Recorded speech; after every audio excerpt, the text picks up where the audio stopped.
Alrighty guys, so 2.4 live stream was lit. If you saw it, great. We have videos on Could You Summon and all that stuff already, and a lot of videos coming. But today we're gonna be talking about the things you gotta do before 2.4 on your account so that you can have massive progression really quickly and get everything you want right as 2.4 releases and be very happy. Jump into it.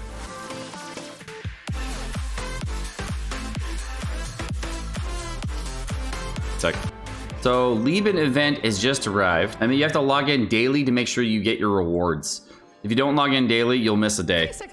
Also, there is a new Fleeting Fight preview page that you can get to via the game. They sent you an in-game mail. Make sure you go to the mail, click that link, and then go here and share for 20k Mora with all your friends. Or just don't share and then pretend you did and get the Mora anyways, right? Ka-ching! Oh, also, if you share a screenshot, you can get yourself 10 juicy crystal flies. Well, I mean, that's helpful because I don't want to go find butterflies, dude. Also, share the waifu outfits. Oh, nice. Yeah, that's worth, you know what? I'm going to have to share that.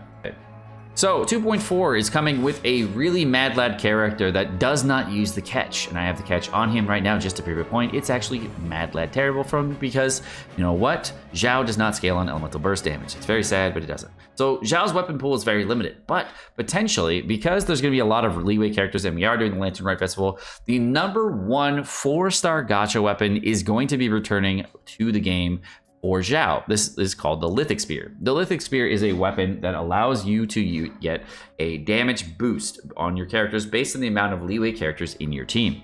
And seeing how there's not a lot of weapons that you can use on Xiao in order to boost his damage, this is probably the best overall weapon.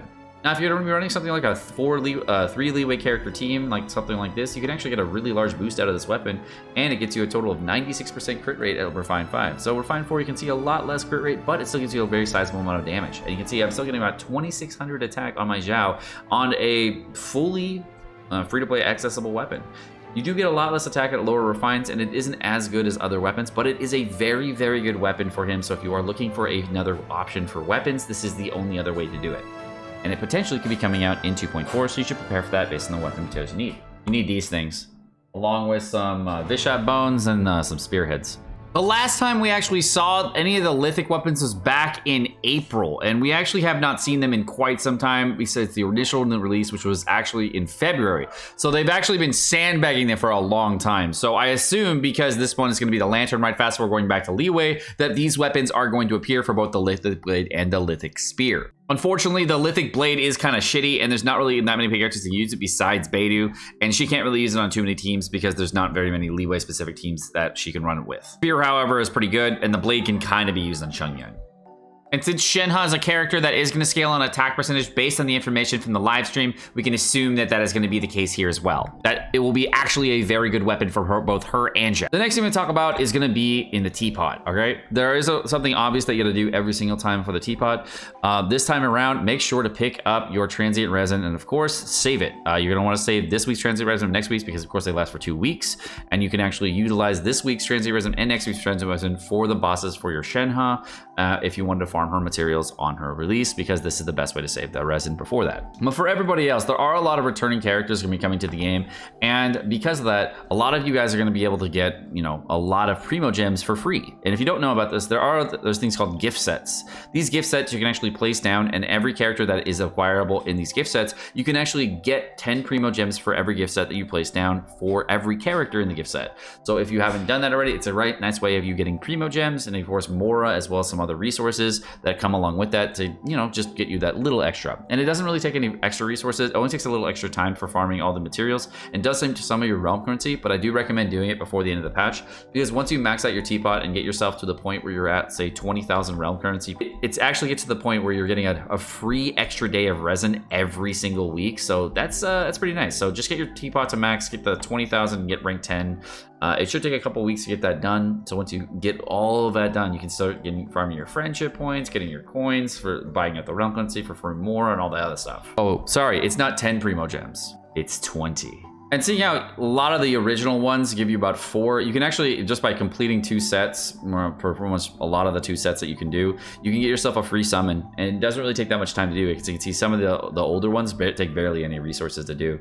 And the newer ones for Inazuma, what they're doing is they're slowly adding on new characters to these. So this was originally just Sayu, now it's Sayu and Goru. This one was originally just Kazuha, now it's Kazuha and Ito. So they're just adding in the Inazuma characters into this. So like eventually, once you finish this, you'll get even more resources. Next thing we gotta talk about is the new Archon quest going to be coming to the game. So make sure that you've completed the previous Archon quest. The last one was, of course, in Watatsumi Island. So make sure you get that done in order to progress. 2.4 only has a few events left, and it's going to be just the Energy Amplifier event, which is, in my opinion, one of the best events Genshin's ever come out with. It's a variable difficulty event that is one of the most difficult things that you can do. And the first floor is, you can see the Spectres, which is a pain in the butt. But you can get like full max points at fully free to play if you know how to play correctly and use the appropriate buffs and whatnot. Make sure you do everything right. But it really just depends on your roster. And there's a lot of rewards you get for Mora and things like that, and wits, as well as Mystic Enhancement and Primo Gems that you're going to need for your characters. 2.4. Also, the Leave-In event starting next week. Get a login every day, so make sure you do that. This next section of the topic, we're going to be talking about characters for your pre-farm. And some of it you may not be able to fully release, so I'm going to have to talk very cursily about that. For the first character that's been out, of course, for a long time is the Mad Lad Xiao. Very, very annoying thing to get, which is the Kishin Flower. Oh god, I'm falling down again. Wait. The Kishin flowers. And of course, for any character, you need 168 of them. But, what if Xiao and another character that was extremely, waifu, that was an extremely waifu polearm user, would also require that. If that was the case, then you should probably farm for that extremely hot waifu. Wappa pliers are always a good thing to farm in general. And for Xiao, he probably needs the same talent books as everybody else. Xiao also, as a banner character, might share, certain books with other characters. And if you're not sure what book that is, Xiao's book does share books, So if you haven't pulled Xiao before, you probably have a billion of these lying in your inventory, because there's only other character that takes these really is Kachin. Now talking about the Geo Beidou, I don't really know what she does, but Geo Beidou, if there was a Geo Beidou, I would bet they would, they'd be a very diligent and well thought out character. And as always, when you're in a festival, it's always a good idea to put on a mask in a festival, because you don't want to catch COVID in Genshin. And the other thing is, you always want to pick up flowers for your girlfriend. Just pick up flowers for your girlfriend. She'll like you a lot better. And if things are progressing to the next level with your girlfriend, you probably want to pick up a puppy. Because puppies are cute, and everyone likes puppies. All right, and since we're heading back to Liyue, we're done with these Inazuma characters apparently, because it is the Lantern Rite Festival. We're gonna go do the Geo Daddy stuff. But you make sure you go back to the Geo Weapon domain if you're gonna go there. Asterite's probably not the right one. I would say you probably need to pick up some cannonballs just to shoot off some fireworks. And they don't have Liyue fireworks that often. I don't know why they don't have fireworks in Liyue as often. There's no Yoimiya, so you have to actually, if you want to get a nice weapon, you have to buy some cannonballs for some nice fireworks for weapons. Also, as a good practice, it's always a good idea, just to go out and make sure there's no other competing waifus. Just make sure you take out the competition, so your waifu feels like she's the #1 person that you want to deal with on the day, and then she'll have a weapon to stab those other waifus in the back with. Plus, making sure you pick up extra, flowers for your waifu, never a bad idea. She wants to make her weapon look pretty, so just making sure that you have those nice weapon aesthetics. Flowers on weapons are cute.